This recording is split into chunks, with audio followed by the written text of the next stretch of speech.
In the 1970s, a young man named Ted Bundy became one of the most infamous serial killers in American history. His story is both terrifying and perplexing, as Bundy was able to hide in plain sight for many years, evading law enforcement while committing horrific crimes. His charming appearance, intelligence, and social skills allowed him to manipulate and deceive countless people, making his eventual capture and the discovery of his true nature even more shocking. Bundy was born on November 24, 1946, in Burlington, Vermont. His early life was filled with confusion and controversy. He was raised by his grandparents, believing that his mother, Eleanor, was his sister. His biological father's identity was never confirmed, and Bundy's mother later claimed that he was the product of a one-night stand with a man she never saw again. Bundy would eventually learn the truth about his parentage, but it would be a factor in shaping his psyche. Ted Bundy was intelligent and ambitious. He attended the University of Washington, where he studied psychology, and despite his personal troubles and insecurities, he was often described as charismatic and well-spoken.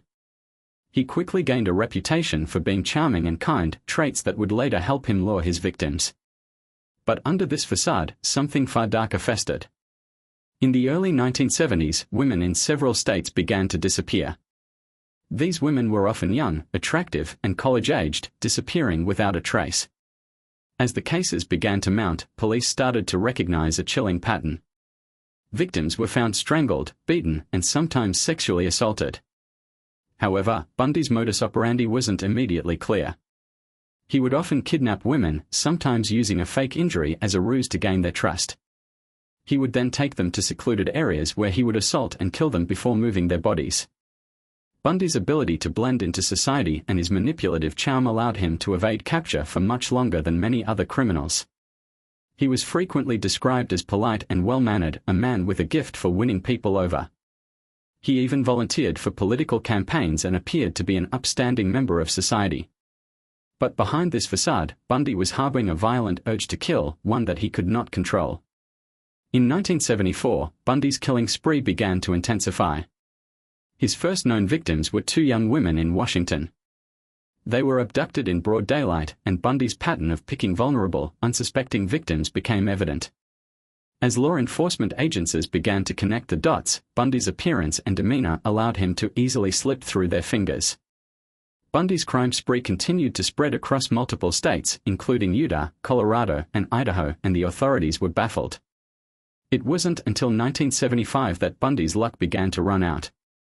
In August of that year, he was pulled over by a police officer in Utah, where he was arrested for the kidnapping of a woman. A search of his car revealed incriminating evidence, including ski masks, handcuffs, and other tools that suggested Bundy was involved in far more than a simple kidnapping. However, law enforcement had no idea just how many women he had already killed. In 1976, Bundy was tried for the kidnapping and assault of a woman named Carol D'Aronch, who had survived one of his attacks. D'Aronch's testimony was crucial in convicting him, though the authorities still did not have enough evidence to fully link him to the murders of other women. The case was complicated by Bundy's charm and his ability to manipulate people, including those on the jury. At one point, he even represented himself in court, further playing into his persona as a cunning, self-assured individual. However, despite his best efforts, he was convicted of the kidnapping and sentenced to prison. Bundy's capture was a significant victory for law enforcement, but it was far from the end of his story.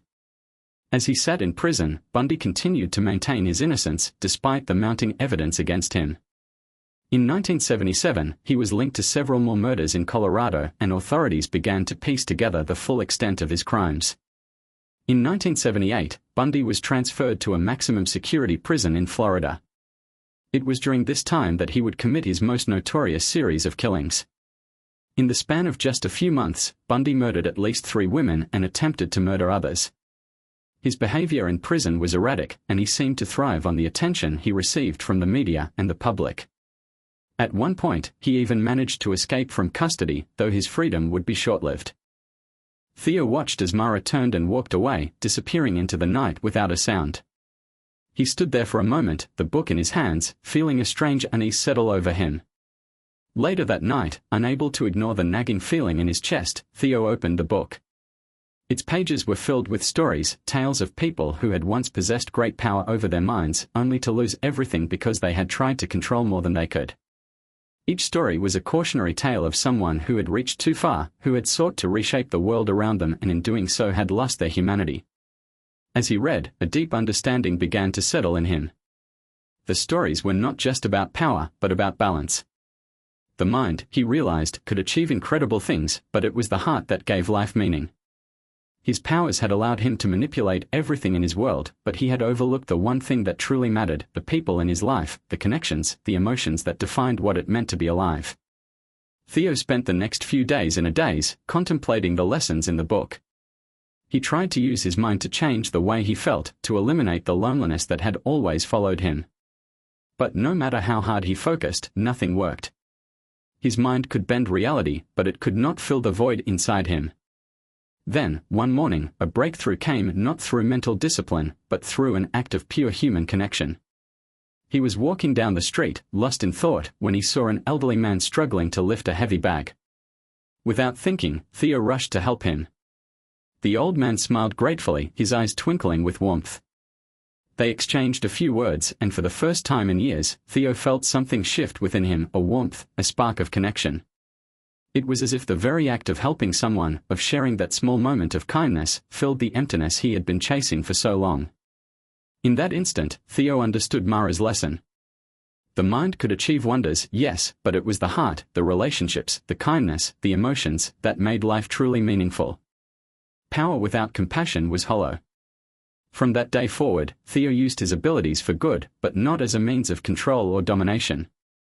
He learned to temper his mind's power with a deep respect for the human experience. He didn't shy away from his gifts, but he no longer sought to manipulate the world around him. Instead, he embraced the world as it was, understanding that sometimes the greatest power of all lay in simply being human. And in the years that followed, Theo found a peace he had never imagined. His mind could move mountains, but it was his heart that allowed him to truly live.